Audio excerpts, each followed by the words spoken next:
திண்டிவனத்தில் உள்ள சென்னை திருச்சி தேசிய நெடுஞ்சாலையில் விபத்து பகுதி என அறிவிக்கப்பட்ட பகுதியில் புதியதாக அமைக்கப்பட்ட சாலையில் விரிசல் ஏற்பட்டுள்ளதால் வாகன ஓட்டிகள் அச்சம்.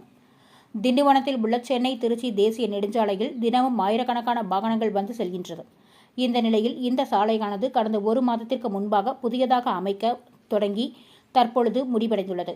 இந்த சென்னை திருச்சி தேசிய நெடுஞ்சாலையில் ஏற்கனவே விபத்து பகுதி என அறிவிக்கப்பட்டுள்ள இடத்தில் சென்னையில் இருந்து திருச்சி மார்க்கமாக செல்லும் புதியதாக அமைக்கப்பட்ட தார் சாலையில் திடீரென்று விரிசல் ஏற்பட்டு காணப்படுகின்றது. இதனால் இந்த வழியே செல்கின்ற வாகன ஓட்டிகள் அச்சத்துடன் அந்த வழியை கடந்து செல்கின்றனர்.